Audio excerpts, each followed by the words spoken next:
Hello दोस्तों, स्वागत है आप सभी का आपके अपने यूट्यूब चैनल मैथ्स वाटिका में। दोस्तों मैं हूं रुपेश यादव और इस वीडियो में हम लोग ग्रुप डी स्पेशल के 8वें सेट को देखेंगे। तो इससे पहले हमने इस सीरीज के 7 वीडियो को ऑलरेडी अपलोड कर दिया है। अगर आपने अब तक उन वीडियोज़ को नहीं देखा है तो उसे भी ज़रूर देखिए। इस वीडियो के डिस्क्रिप्शन में आपको उन सभी वीडियो का लिंक मिल जाएगा। इसके अलावा ग्रुप डी स्पेशल सेट करके आपको एक प्लेलिस्ट भी मिलेगा मैथ्स वाटिका के अंदर, वहाँ से भी आप इन वीडियोस को देख सकते हैं। वहाँ पे मैथ और रीजनिंग दोनों का सेट आपको एक साथ मिल जाएगा। तो चलिए आज की क्लास की शुरुआत करते हैं। पहला क्वेश्चन आज का आपके सामने है। हमें बताना है इन भिन्नों में से सही आरोही क्रम किसका है। यानी यहाँ पे जितना भी दिया गया है ऑप्शन, इन चारों ऑप्शन में से कौन से ऑप्शन में भिन्नों का सही आरोही क्रम है। आरोही क्रम का मतलब क्या होता है? बढ़ते क्रम। तो बढ़ते क्रम में हम लोग क्या करते हैं? बढ़ते क्रम में हम लोग छोटी संख्या पहले, उसके बाद उससे बड़ी, उसके बाद उससे बड़ी और अंत में सबसे बड़ी संख्या रखते हैं। तो हमें यहाँ पे कंपेयर करना पड़ेगा भिन्नों को, फ्रैक्शन को कंपैरिजन करना पड़ेगा। जो छोटा होगा उसको पहले लिखेंगे, जो बड़ा होगा उसको बाद में लिखेंगे। तो आइए देखते हैं, यही सब भिन्न चारों ऑप्शन में है। तो 22/7 जो भिन्न है इसका मान तो आपका बहुत ज़्यादा हो गया, 3 से ज़्यादा हो जाएगा। 7 या 21 तो 3 से ज़्यादा मान होगा। बाकी सभी भिन्न का मान क्या है आपका? 1 से छोटा। 13 में 17 से भाग नहीं लगेगा तो पॉइंट में वैल्यू आ जाएगा। 11 में 19 से भाग नहीं लगेगा तो पॉइंट में वैल्यू आएगा। 2 में 3 से भाग नहीं लगेगा तो वैल्यू किस में आएगा? पॉइंट में आएगा। यानी 22/7 जो है ना वह सबसे बड़ा वैल्यू है। तो सबसे बड़ा वैल्यू कहाँ होना चाहिए था? सबसे लास्ट में होना चाहिए था। तो विकल्प ए हमारा आंसर नहीं होगा। विकल्प ए में संख्याओं का सही आरोही क्रम नहीं है। क्योंकि सही आरोही क्रम में क्या होगा? पहले छोटा संख्या, उसके बाद उससे बड़ा, अंत में सबसे बड़ा। यहाँ तो सबसे बड़ा सबसे पहले आया। तो 22/7 किस ऑप्शन में लास्ट में है? इसके अलावा जितने भी ऑप्शन है ना उन सभी में लास्ट में है। अब बाकी को चेक करते हैं, इसको चेक करते हैं। देखिए क्रॉस मल्टीप्लिकेशन करिए। 19 दूना 38, 11 तिया 33। देखिए 19 दूना 38, यहाँ पे 38 और 11 तिया 33, यानी कि यहाँ पे 33। तो इस भिन्न के सामने बड़ा वैल्यू आया, यानी कि यह भिन्न बड़ा है, यह छोटा है। तो पहले छोटा उसके बाद बड़ा भिन्न होना चाहिए था। तो यह विकल्प भी आपका क्या हो जाएगा? गलत हो जाएगा। आगे चलते हैं, तीसरे विकल्प में आते हैं। 11 तिया 33 क्रॉस में गुना, 11 तिया 33, 19 दूना 38। यानी इसका आरोही क्रम सही है। छोटा भिन्न पहले, बड़ा भिन्न बाद में। क्रॉस में गुना करिए ना, 11 तिया 33 और 19 दूना 38। क्रॉस में गुना करके हम पता लगा लेते हैं कि कौन सा भिन्न बड़ा है, कौन सा छोटा। क्रॉस में गुना करने के बाद जिसके सामने बड़ा वैल्यू आएगा वह बड़ा, जिसके सामने छोटा वैल्यू वह छोटा। तो 11 तिया 33, 19 दूना 38, यहाँ छोटा, यहाँ वैल्यू बड़ा वैल्यू, यानी कि यह छोटा है, यह बड़ा है। यहाँ तक ठीक है। आगे देखिए, अब इसको चेक करिए। 17 दूना 34, इस दोनों को चेक करिए। 17 दूना 34, 13 तिया 39। इधर 34 वाला, इधर 39 वाला, बिल्कुल ठीक है। और 22/7 तो सबसे बड़ा है ही। तो हमारा आंसर क्या हो जाएगा? हमारा आंसर विकल्प सी हो जाएगा। तो इस तरीके से हम लोग अपना आंसर बहुत ही आराम से चुनेंगे। चलिए बढ़ते हैं आगे अगले क्वेश्चन में। अगले क्वेश्चन में बताना है किसी मीनार के शीर्ष के मीनार के आधार से 10 मीटर और 5 मीटर की दूरी पर इसके साथ उसी सरल रेखा में स्थित 2 बिंदुओं से उन्नयन कोण पूरक है तो मीनार की ऊंचाई क्या होगी? जब भी उन्नयन कोण पूरक बोले, मीनार की ऊंचाई यानी h पूछा जाए तो हम फॉर्मूला एक सिंपल सा यूज करेंगे, √AB। क्या फॉर्मूला यूज करेंगे? h बराबर √AB। जब हमें क्या मिले? जब क्वेश्चन इस तरीके से दिया जाए कि 2 अलग अलग बिंदुओं से उन्नयन कोण क्या है? पूरक है। पूरक का मतलब है कि दोनों एंगल को मिला के 90 डिग्री हो जा रहा है। तो हम ऊंचाई निकालने के लिए यही फॉर्मूला लगाएंगे, √AB। जहां a के जगह पहला कोण जहां से बना है उसकी दूरी 10 मीटर और 5 मीटर। तो a के जगह 10 और b के जगह कितना? 5। 10 पंचे 50, √50 आपका आंसर हो जाएगा, यानी विकल्प सी आंसर हो जाएगा। तो जब भी इस तरीके का क्वेश्चन आए कि 2 अलग अलग बिंदुओं से उन्नयन कोण पूरक हो तो आपको केवल इसी फॉर्मूला का यूज करना है, h बराबर √AB। इसके पीछे के सेट में हमने आपको बताया था कि 2 एंगल बनाने वाली बिंदुओं के बीच की दूरी अगर दे दे और ऊंचाई पूछे तो d बराबर वहां फॉर्मूला यूज करते हैं h × cot θ1 - cot θ2। तो 4-5 तरीके का क्वेश्चन इस टॉपिक के अंदर से पूछा जाता है, जिसमें 2-3 तरीके आप ऑलरेडी देख चुके हैं सेट के दौरान ही। चलिए बढ़ते हैं आगे। अगला क्वेश्चन देखिए, यह क्वेश्चन आपका ट्रिग्नोमेट्री से है।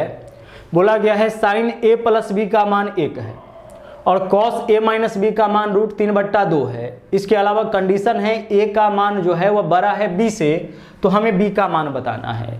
चलिए गौर से देखिए, साइन थीटा का मान 1 कब होता है? जब थीटा के जगह हम लेंगे 90 डिग्री। इसका मतलब a प्लस बी का वैल्यू 90 डिग्री होगा। a प्लस बी का वैल्यू कितना डिग्री हो जाएगा? 90 डिग्री होगा। 90 डिग्री क्यों होगा? क्योंकि साइन 90 का मान ही 1 होता है। तो साइन थीटा के जगह a प्लस बी है, तो यहाँ पे क्या रखे कि मान 1 आ जाए? तो 90 रखना पड़ेगा ना, चूंकि साइन 90 का मान 1 होता है। उसी तरीके से cos a माइनस बी का मान √3/2, तो cos 30 का मान √3/2 होता है। इसका मतलब कि a माइनस बी का मान जो है वो आपका कितना हो जाएगा? 30 हो जाएगा। क्लियर हो चुका है यह चीज। cos a माइनस बी, तो cos कितना डिग्री का मान √3/2 होगा? cos 30 का मान से √3/2 होता है, यानी कि यहाँ पे cos थीटा यानी a माइनस बी के स्थान पर क्या लेंगे? 30 डिग्री लेंगे। अब इस चीज को आप समझिए, हमें किसका वैल्यू बताना है? b का वैल्यू बताना है। तो जब भी इस तरीके से इक्वेशन मिले कि एक बार a प्लस बी का मान हो और एक बार a माइनस बी का मान हो, एक बार x प्लस वाई का मान हो और दूसरी बार x माइनस वाई का मान हो, इस तरीके का इक्वेशन आमतौर पर आपको मिलेगा। तो अगर आपसे जिसके साथ प्लस लगा हुआ है उसका मान पूछे ना, तो फिर आप इस दोनों को जोड़ के 2 से भाग करिए, तो 90 प्लस 30 120, 120/2 यानी कितना हो जाएगा? 60। और जिसके साथ माइनस लगा रहे उसका मान पूछे, तो फिर इस दोनों को घटा के 2 से भाग, तो 90 में से 30 माइनस करिए 60, 60/2 यानी कितना हो जाएगा? 30। यह सिंपल तरीका है a और b के वैल्यू को निकालने का।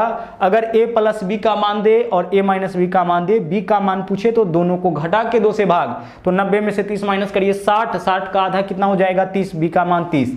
अगर a का मान पूछे यानी प्लस वाला का, तो दोनों को जोड़ के 2 से भाग। जैसे मान लीजिए x प्लस वाई का मान अगर दे दिया है 12 और x माइनस वाई का मान अगर दे रखा है 4, और तब आपसे पूछेगा x का मान, तो क्या करेंगे हम? इस दोनों को जोड़ के 2 से भाग, 12 4 16/2 8 होगा। और y का मान पूछेगा, घटा के 2 से भाग, 12 - 4 8/2 यानी कितना हो जाएगा? 4। तो सेम केस यहाँ पे हम अप्लाई किए, b का मान दोनों को घटा के 2 से भाग। अदरवाइज एक तरीका यह भी था कि हम इस तरीके से समीकरण 1 में 2 को जोड़ दे या घटा लेंगे, तो माइनस प्लस माइनस, इससे यह कैंसिल हो जाएगा, b और b 2b हो जाएगा, बराबर 90 और 30, 90 - 30 60 हो जाएगा, 2 से काटेंगे यह कितना हो जाएगा? 30। तो यह भी मेथड आप यूज कर सकते हैं, लेकिन यह बहुत पुराना मेथड हो चुका है। अब डायरेक्ट आप ऐसे अपना आंसर निकाल सकते हैं। चलिए आगे बढ़ते हैं। अगला क्वेश्चन देख लीजिए क्या है।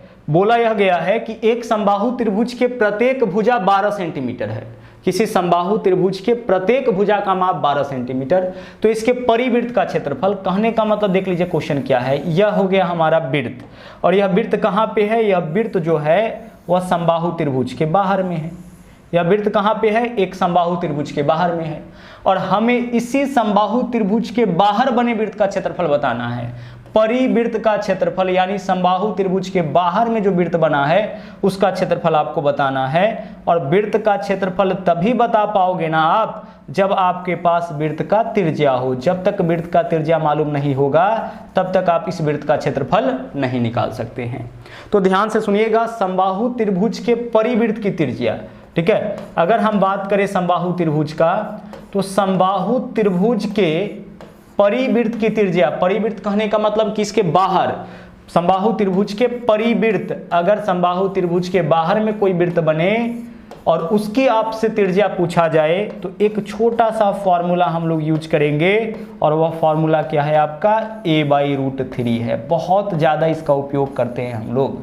और अगर समबाहु त्रिभुज के भीतर बने वृत्त की त्रिज्या पूछा जाए तो a/2√3 हो जाएगा, है ना। ऐसा भी क्वेश्चन आपका आ सकता था, अंदर वाला को स्मॉल r से, बाहर वाला को कैपिटल R से। अंतःवृत्त की त्रिज्या a/2√3, बाहर बने वृत्त की त्रिज्या a/√3। तो चलिए इस समबाहु त्रिभुज के बाहर बने वृत्त की त्रिज्या निकालिए। तो a कहने का मतलब समबाहु त्रिभुज की भुजा, तो समबाहु त्रिभुज के प्रत्येक भुजा का मान कितना है? 12, और बट्टा में √3 जो है वह फॉर्मूला वाला। अब 12 को काटिए √3 से, तो जब 12 को √3 से काटिएगा तो यहाँ पे क्या बचेगा आपका? 4√3। अब इस बात को भी आप समझ लो, नहीं तो यहाँ पे भी आपको दिक्कत हो सकता है कि सर 4√3 कैसे आ गया। ओके, जैसे देखिए 12 है ना, तो 12 को हम ऐसे लिख सकते हैं 4 × √3 × √3, 12 हो जाएगा ना। जब 12 को तो हम ऐसे लिख सकते हैं, √3 में √3 से गुना करिएगा, 3 3 चौके 12, 12 के लिए इतना, बट्टा में √3 है तो √3 लिखे, √3 से √3 गया, क्या बचा 4√3। उसी तरीके से 6 में अगर हम √3 से भाग करेंगे तो क्या बचेगा, यहाँ पे बचेगा 2√3, ठीक है, 2 से भाग कर लीजिए, √3 लगा लीजिए। 51 में अगर हम √3 से भाग करेंगे तो क्या बचेगा, 3 से भाग करिए 17, बस √3 लगा दीजिए, 17√3, क्योंकि 51 के लिए 17 गुना √3 लिखेंगे, 1 √3 से 1 √3 कैंसिल हो जाएगा, क्या बचेगा 17। तो 12 में अगर हम √3 से भाग करेंगे तो हमारे पास बचेगा 4√3। अब a/2√3 यानी समबाहु त्रिभुज के एक भुजा में √3 से भाग करिएगा तो क्या निकलेगा, समबाहु त्रिभुज के बाहर बने वृत्त की त्रिज्या, और हमें त्रिज्या थोड़े बताना है, इस बाहर बने वृत्त का क्षेत्रफल बताना है। तो वृत्त चाहे कहीं भी बने, वृत्त का क्षेत्रफल, ठीक है, वृत्त चाहे कहीं भी बने, वृत्त का क्षेत्रफल क्या होता है, πr²। तो r का वैल्यू कितना आ चुका है आपका 4√3। r कहने का मतलब कि त्रिज्या यही आया ना 4√3, इसका स्क्वायर, 4 का स्क्वायर 16, √3 का स्क्वायर 3, 16 3 48, 48 पाई हमारा आंसर हो जाएगा, यानी विकल्प बी हमारा आंसर हो जाएगा। तो समबाहु त्रिभुज के बाहर बने वृत्त का क्षेत्रफल पूछा था, तो हम लोग सबसे पहले बाहर बने वृत्त की त्रिज्या निकालेंगे, और त्रिज्या निकल जाएगा तब तो क्षेत्रफल निकालने के लिए फॉर्मूला लगाएंगे πr²। परिमाप पूछता 2πr, ठीक है, त्रिज्या निकल जाएगा, उसके बाद तो जो भी पूछ ले वह तो हम बता ही सकते हैं। आ जाइए अगले क्वेश्चन में। जो अगला क्वेश्चन है वो आपका घन और घनाभ से है, ठीक है। बोला है किसी घनाभ का, घनाभ कहने का मतलब कि अगर हम जनरल लाइफ में देखें तो घनाभ का एग्जाम्पल माचिस का जो डब्बा होता है वह भी घनाभ का एग्जाम्पल होता है। किसी कमरे की आप बात करिए, आयताकार कमरा है, वह भी घनाभ का एग्जाम्पल है। किसी टंकी की बात करिएगा वह भी घनाभ का एग्जाम्पल है। ईंट का सबसे बेस्ट, अगर आप ईंट को लेते हैं तो ईंट भी किस आकार का होता है, घनाभ के आकार का होता है। अब घनाभ में जो है वह 3 संलग्न फलकों का क्षेत्रफल, कुल मिला के 6 फलक होता है, 3 संलग्न फलक के क्षेत्रफल की बात करें तो एक फलक का क्षेत्रफल लंबाई गुने चौड़ाई होता है। जैसे किसी कमरे की बात अगर करें तो फर्श का क्षेत्रफल क्या होगा, लंबाई गुने चौड़ाई, और छत का भी क्या होगा, लंबाई गुने चौड़ाई। तो 3 संलग्न फलक का क्षेत्रफल LB, BH और LH होता है। ध्यान रखिएगा, LB, BH और LH होता है। किसी घनाभ के तीनों संलग्न फलकों का क्षेत्रफल होता है, एक तो LB होता है, एक BH होता है, एक LH। LB कहने का मतलब फर्श का क्षेत्रफल, BH कहने का मतलब दाहिने और बाएं तरफ के दीवार का क्षेत्रफल, LH कहने का मतलब है ना, LH कहने का मतलब कि सामने वाला दोनों दीवार का क्षेत्रफल, ठीक है। तो LB, BH, LH। अब संलग्न फलकों का क्षेत्रफल कितना दे रखा है, देखिए X, Y और Z। एक का क्षेत्रफल X, दूसरा का क्षेत्रफल Y और तीसरा का क्षेत्रफल Z। इतना क्लियर हो पा रहा होगा। किसी घनाभ के 3 संलग्न फलकों का क्षेत्रफल X, Y, Z। घनाभ के 3 संलग्न फलकों का क्षेत्रफल क्या होता है, LB, BH, LH। इसका वैल्यू X, Y, Z हो गया। अब हमें क्या बताना है, इसका आयतन। इसका आयतन बताओ क्या होता है, घनाभ का आयतन LBH, लंबाई गुना चौड़ाई गुना ऊंचाई, यही तो होता है ना। घनाभ का आयतन क्या होता है, लंबाई गुना चौड़ाई गुना ऊंचाई, यानी कि LBH। हम घनाभ अच्छी तरह से पढ़ा भी चुके हैं, आप देख सकते हैं जाकर के, वीडियो आपको मिल जाएगा। आगे देखिए, अब हम लोग क्या करेंगे ना यहाँ पे कि इन इक्वेशन को आपस में गुणा करते हैं। हम लोग जब भी 2 इक्वेशन आपके पास आता है तो आप अपने सुविधानुसार समीकरण 1 को 2 में जोड़ते हैं, या घटाते हैं, या गुणा करते हैं, या भाग करते हैं।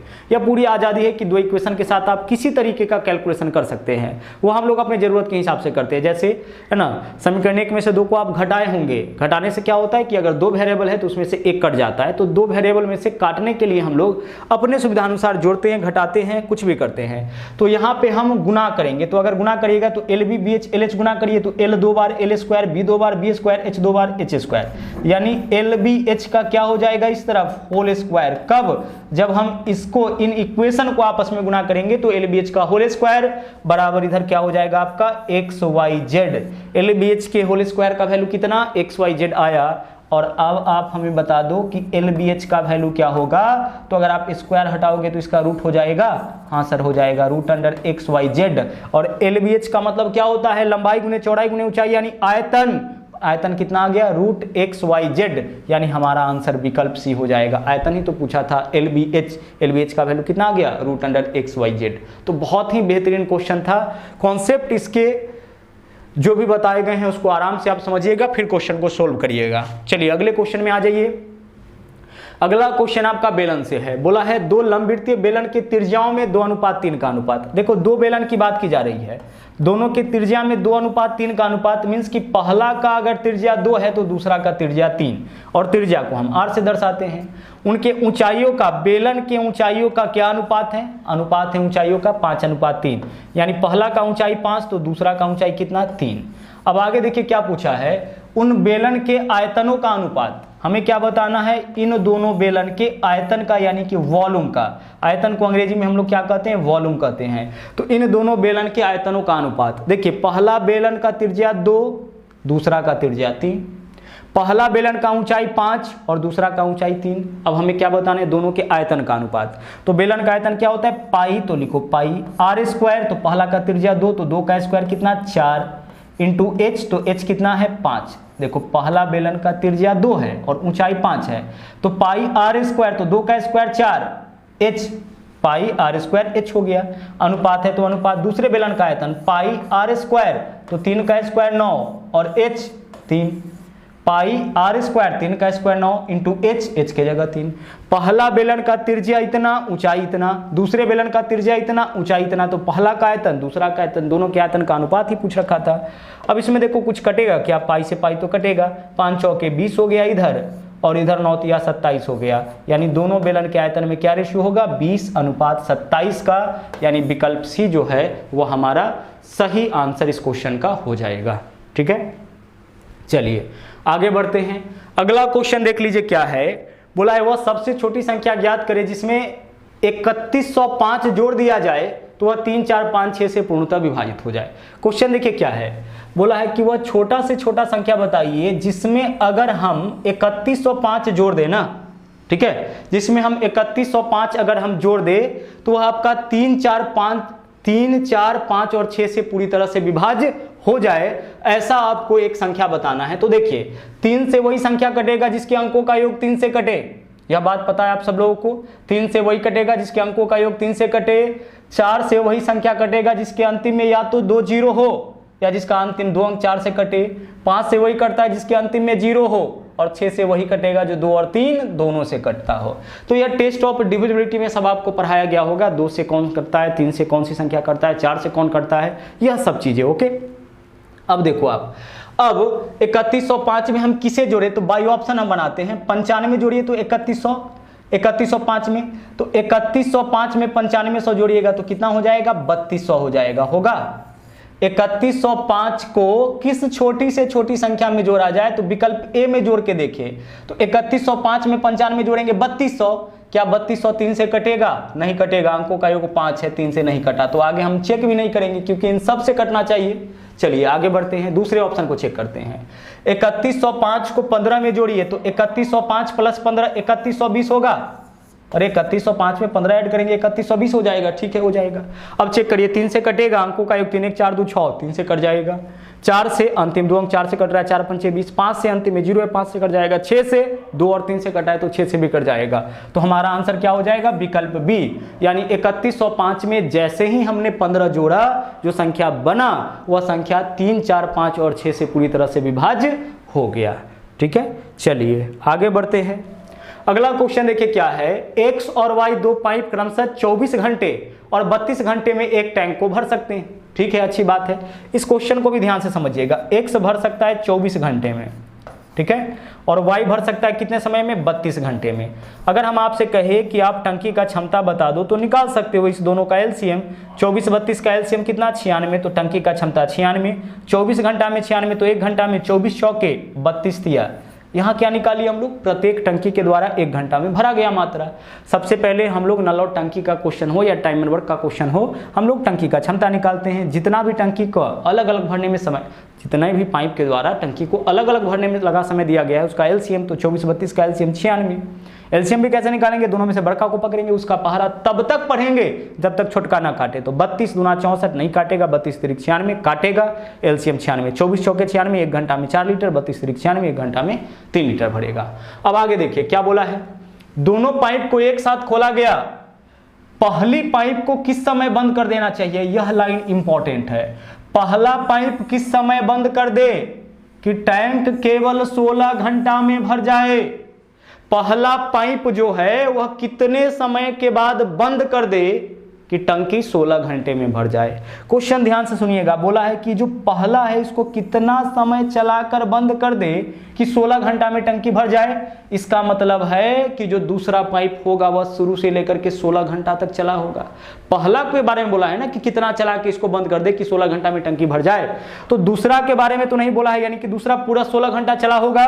तो देखिए दूसरा 1 घंटा में भरेगा 3 लीटर, तो 16 घंटा में 16 तिया 48, तो 96 में से 48 लीटर तो आपका वाई भर देगा, तो बचा कितना अब 48 लीटर। ठीक है, 16 घंटा अगर वाई चलेगा तो कितना भरेगा 48 लीटर।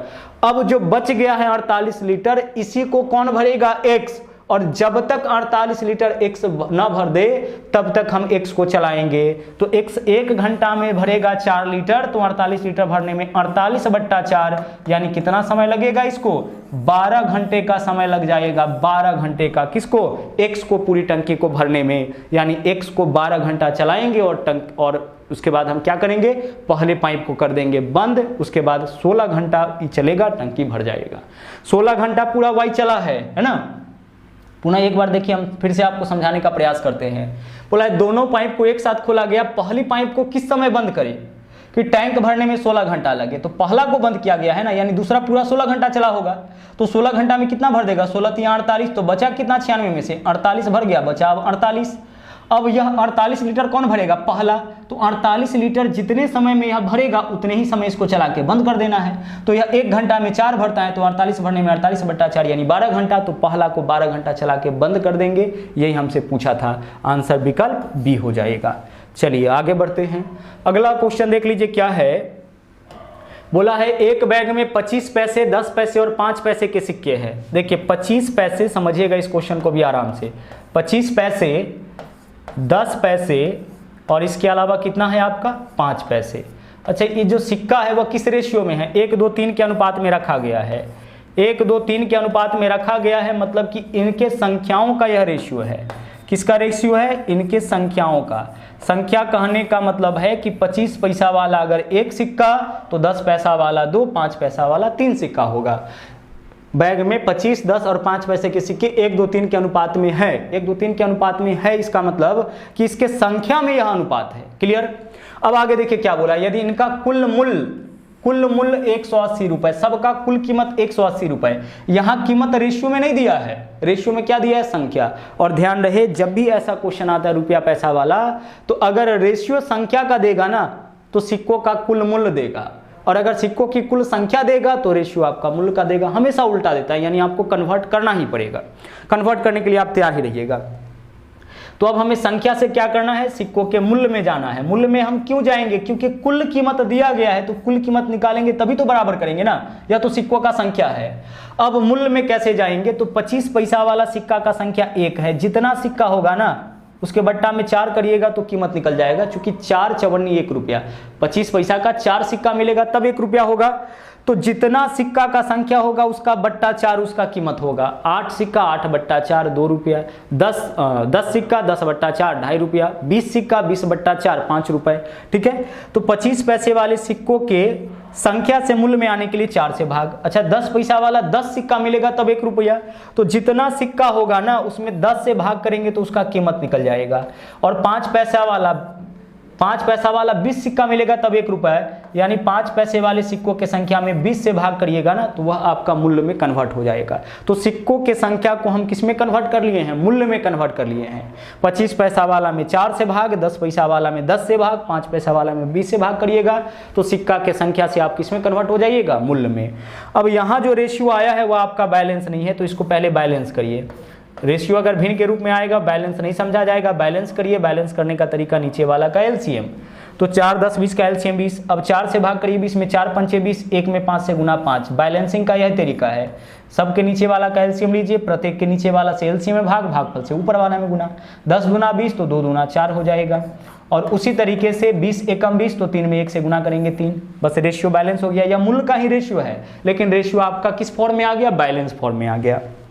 अब आगे, अब देखिए कुल कीमत कितना, 5 4 9 3 12।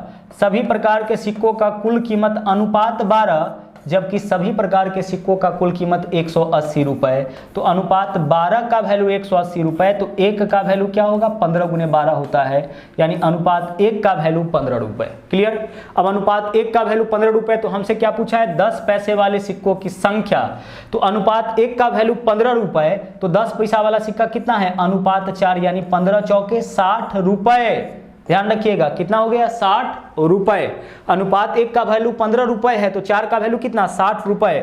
अब सोचिए जरा सा कि 10 पैसा वाला सिक्का 60 रुपया है, तो कितना सिक्का होगा, तो 1 रुपया में 10 सिक्का, तो 60 रुपया में 60 गुने 10 यानी कितना सिक्का हो जाएगा 600 सिक्का हो जाएगा। तो हमारा आंसर विकल्प सी हो जाएगा। ठीक है, चलिए आगे बढ़ते हैं। अगला क्वेश्चन देखिए क्या है, दो संख्या एक तीसरी संख्या से 30% और 60% अधिक है, तो इन दोनों संख्याओं का अनुपात। देखो पहला कितना अधिक है 30%, मतलब पहला 130% होगा। दूसरा कितना अधिक है 60%, यानी दूसरा 160 होगा। बस इस दोनों का अनुपात निकाल लीजिए। तीसरा संख्या हम क्या मान लेंगे, तीसरा संख्या हम मान लेंगे 100। ठीक है, चलिए मान लीजिए तीसरा संख्या 100, क्योंकि दोनों का संबंध तीसरा से दिया है। बोला है कि दो संख्या तीसरी से एक 30% और एक 60% अधिक है, तो पहला 30 अधिक है मतलब 130 होगा, दूसरा 60 अधिक है तो 160 होगा। बोला है दोनों संख्याओं का अनुपात निकाल लीजिए। अनुपात का मतलब बट्टा होता है, जो कटने वाला होगा काटेंगे, यानी 13:16। विकल्प सी हमारा आंसर हो जाएगा। चलिए आगे बढ़ते हैं। अगला क्वेश्चन देखिए, बोला है 40 मीटर रस्सी से घिरे आयताकार मैदान का अधिकतम क्षेत्रफल। देखो आयताकार मैदान है इस तरीके से, और यह कितना मीटर रस्सी से घिरा हुआ है, यह 40 मीटर रस्सी से। इसका मतलब है कि ये जो माप है ना वह 40 मीटर है, यही रस्सी होगा। यह कितना मीटर है 40 मीटर, तो 40 मीटर इसका मतलब इसका परिमाप, यह जो है लंबाई चारों ओर का लंबाई यानी परिमाप। तो परिमाप क्या होता है 2 × L + B, तो 2 × L + B का वैल्यू कितना दे रखा है 40, तो L + B का मान कितना हो जाएगा 20। तो L + B यानी कि लंबाई प्लस चौड़ाई का मान हो गया 20। हमसे क्या पूछा है मैदान का अधिकतम क्षेत्रफल ज्ञात करिए, यानी L × B का क्षेत्रफल तो यही होगा, L × B का अधिकतम मान बताइए। क्वेश्चन में देखिए वास्तव में क्या है, वास्तव में देखो यहाँ पे देखो परिमाप 40 है ना, 40 मीटर रस्सी से घिरा हुआ है कोई आयताकार मैदान, यानी कि उसका परिमाप 40 है। तो परिमाप 40 है, तो परिमाप होता है 2 × लंबाई प्लस चौड़ाई, तो लंबाई प्लस चौड़ाई कितना हो जाएगा 20। हमसे यह पूछा है कि अधिकतम क्या क्षेत्रफल हो सकता है। अगर लंबाई चौड़ाई जोड़ने पर 20 आए, तो लंबाई गुने चौड़ाई क्या हो सकता है अधिक से अधिक। तो देखिए 20 आया है, इसका मतलब ऐसे भी हो सकता है कि लंबाई 1 होगा और चौड़ाई 19 होगा, हो सकता है 1 और 19 20। तो इस केस में क्षेत्रफल 1 × 19 19 रह जाएगा। हो सकता है कि लंबाई 2 हो जाए और चौड़ाई 18 हो, इस केस में क्षेत्रफल 2 × 18 कितना हो जाएगा 36। तो हमें लंबाई गुने चौड़ाई का अधिकतम वैल्यू चाहिए, तो इसको बराबर बांटिए, लंबाई भी 10 लीजिए चौड़ाई भी 10 लीजिए। जब आप इसको आप L + B का वैल्यू दिया जाए और L × B का अधिकतम मान पूछे इसके बेसिस पर, तो हम इसको इक्वली डिवाइड करेंगे। तो L का वैल्यू भी 10, B का वैल्यू भी 10 लीजिए, 10 × 10 कितना हो जाएगा 100, यानी अधिकतम क्षेत्रफल कितना हो सकता है 100। बाकी अगर लंबाई और चौड़ाई को कम ज्यादा करिएगा तो फिर देखिए क्षेत्रफल अलग अलग। अगर लंबाई हम ले लेते हैं 12, चौड़ाई ले लेते हैं 8, तो 12 × 8 = 96 क्षेत्रफल हो जाएगा। ठीक है, तो अधिकतम क्षेत्रफल पूछा था कि क्या होगा, तो हमारा आंसर क्या बनेगा विकल्प डी बनेगा, यानी कि 100। क्वेश्चन क्या था वास्तव में कि लंबाई प्लस चौड़ाई जोड़ने पर 20 आया है, तो लंबाई गुने चौड़ाई का अधिकतम मान क्या हो सकता है। दो संख्याओं को जोड़ने पर 20 आए, तो उस दोनों का गुणनफल अधिकतम क्या हो सकता है। तो दो संख्याओं को जोड़ने पर 20 कब कब आएगा, जब 1 और 19 लेंगे, 2 और 18 लेंगे, 3 और 17 लेंगे, 4 और 16 लेंगे, है ना। लेकिन इन सब केस में किसका गुणनफल सबसे ज्यादा होगा, जब 10 और 10 लेंगे, जब आधा आधा लेंगे। तो लंबाई भी 10 चौड़ाई भी 10, आधा आधा लेने पर इसका गुणनफल सबसे ज्यादा होता है। तो आधा आधा बांटिए 10 और 10, उस केस में इसका क्षेत्रफल सबसे ज्यादा होगा, और सबसे ज्यादा कितना हो जाएगा 100। अगला देखिए क्या बोला है, बोला है 113 डिग्री और 25 मिनट का समपूरक, पूरक नहीं है क्या है आपका समपूरक। समपूरक कोण क्या होगा, गौर से देखिएगा।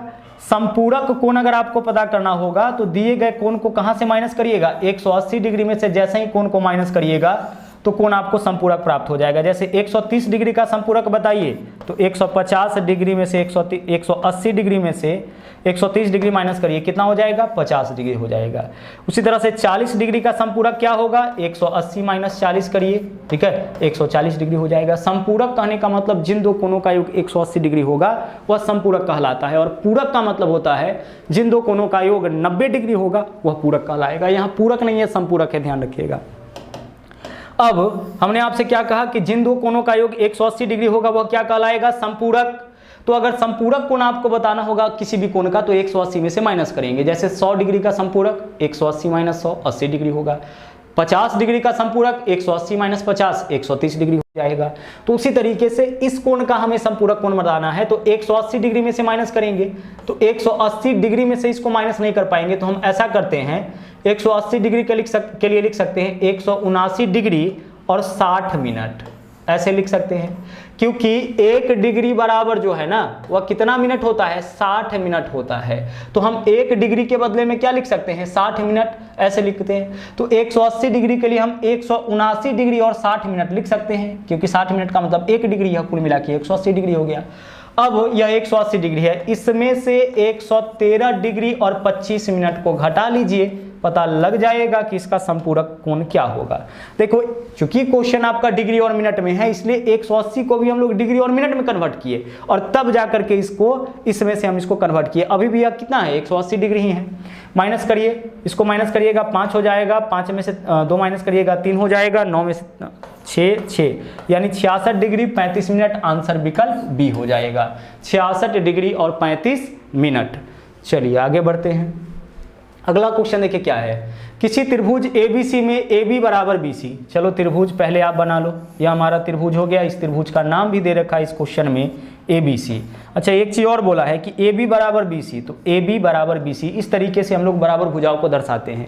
AB भुजा किसके बराबर है, अच्छा BC के बराबर है। रुक जाइए, AB भुजा किसके बराबर है, BC के बराबर। AB बराबर BC यानी भुजा AB जो है वह BC के बराबर है।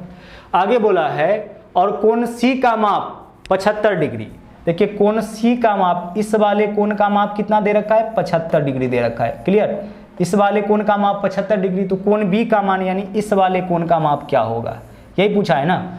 चलिए एक चीज तो आपको पता है कि त्रिभुज के तीनों कोणों का योग 180 डिग्री होता है। दूसरा, त्रिभुज में क्या होता है कि अगर तीनों भुजा बराबर है तो तीनों कोण बराबर होगा, अगर 2 भुजा बराबर है तो 2 कोण बराबर होगा।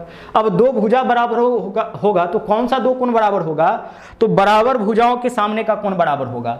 तो देखिए इस भुजा के सामने का कोण 75 और इस भुजा के सामने का कोण यह है, तो यह भी कितना हो जाएगा, 75 हो जाएगा। क्योंकि बराबर भुजा के सामने का कोण बराबर, तो इस भुजा के सामने का कोण 75 है, तो इस भुजा के सामने का कोण भी क्या होगा, 75, क्योंकि यह दोनों भुजा बराबर है। अब त्रिभुज के तीनों कोणों का योग 180 डिग्री, तो 2 कोण का मान 75 75 150, तो तीसरा कोण तो 30 डिग्री ही होगा ना, यानी एंगल बी का वैल्यू 30 डिग्री, विकल्प बी हमारा आंसर हो जाएगा। त्रिभुज के तीनों कोणों का योग 180 डिग्री, बराबर कोण के सामने का भुजा बराबर होगा, छोटी कोण के सामने का भुजा क्या होगा, छोटी होगा। चलिए आगे देखिए अगला, इस क्वेश्चन को आप ध्यान से समझिए, बहुत ज्यादा ऐसा क्वेश्चन पूछा जाता है, इसको इस तरीके से समझिए। मान लीजिए क्वेश्चन ऐसे आए, a sin theta plus b cos theta बराबर c, इस तरीके से दिया जाए और आपसे पूछा जाए b sin थीटा, ठीक है, b sin theta minus a cos theta, इसका वैल्यू क्या होगा। इस तरीके से अगर क्वेश्चन पूछा जाए, क्वेश्चन को समझिए कि क्या है। देखिए यहाँ साइन के गुना में क्या है, a और cos के गुना में b, तो जो पूछा गया उसमें क्या किया, उल्टा कर दिया। जो साइन के गुना में था अब कॉस के गुना में आ चुका है। देखिए जो कॉस के गुना में था अब साइन के गुना में आ गया, और जो साइन के गुना में था अब किसके गुना में आ गया, कॉस के गुना में आया। यानी इस तरीके से चेंज करेगा। A sine theta plus B cos theta का मान देगा और A sine theta minus B cos theta का मान पूछेगा, या उल्टा माइनस वाला का मान देकर के प्लस वाला का मान पूछे। ऐसा रहे तो उस केस में इसका वैल्यू देखो कैसे निकालेंगे। जो साइन के गुना में होगा ए स्क्वायर प्लस जो कॉस के गुना में होगा बी स्क्वायर, और इसमें से माइनस कर लेना है जो इसके बराबर में होगा सी स्क्वायर, और इसको कर लेना है अंडर रूट, और अंडर रूट के इसलिए वैल्यू प्लस माइनस दोनों में आएगा।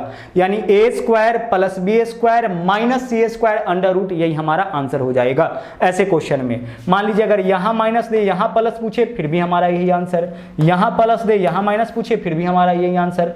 यानी ऐसे क्वेश्चन में साइन थीटा प्लस कॉस का मान दे, साइन माइनस कॉस का मान पूछे, उस केस में हम यही फॉर्मूला यूज करेंगे। अब आ जाइए इस क्वेश्चन में, देखिए साइन के गुना में कुछ नहीं एक, कॉस के गुना में कुछ नहीं एक, बराबर में क्या है इतना है। तो देखिए और कॉस माइनस साइन का मान पूछा है, तो हम क्या करेंगे ना, साइन के गुना में कौन है एक, तो एक का स्क्वायर, प्लस कॉस के गुना में क्या है एक, तो एक का स्क्वायर, माइनस बराबर में क्या है, बराबर में √2 इंटू कॉस थीटा है तो इसका स्क्वायर अंडर रूट, यही तो करेंगे ना। A square plus B square minus C square, sine के गुना में होगा वो ए स्क्वायर, ए का वैल्यू कॉस के गुणा में बी का वैल्यू बराबर में होगा वह सी का वैल्यू, साइन के गुणा में कुछ नहीं मतलब एक, तो एक का स्क्वायर, कॉस के गुणा में कुछ नहीं तो एक, एक का स्क्वायर माइनस बराबर में इतना है तो यह सी के square, A square plus B square minus A square. Solve करिए, एक का स्क्वायर एक, एक का स्क्वायर एक, एक और एक दो, माइनस रूट 2 का स्क्वायर करेंगे 2 हो जाएगा, कॉस का स्क्वायर करेंगे कॉस स्क्वायर थीटा हो जाएगा, रूट है तो रूट लगा देंगे, दोनों में 2 है 2 कॉमन ले लीजिए, यहाँ 1 बचेगा, यहाँ से भी 2 कॉमन ले लिए तो यहाँ कॉस स्क्वायर थीटा बचेगा। और एक चीज और आपको हम बता दें कि यहाँ पे आपका 2 का वर्गमूल नहीं निकलेगा तो रूट 2 हो जाएगा, और into 1 minus cos square theta क्या होता है, साइन स्क्वायर थीटा होता है, और साइन स्क्वायर थीटा का वर्गमूल क्या हो जाएगा, साइन थीटा, यानी रूट 2 इंटू साइन थीटा हमारा आंसर, यानी विकल्प सी हमारा आंसर हो जाएगा, root 2 into sine theta, 1 minus cos square theta sine square theta, sine square theta का वर्गमूल साइन थीटा, 2 का वर्गमूल निकलेगा नहीं यानी रूट 2 इंटू साइन थीटा हमारा आंसर हो जाएगा।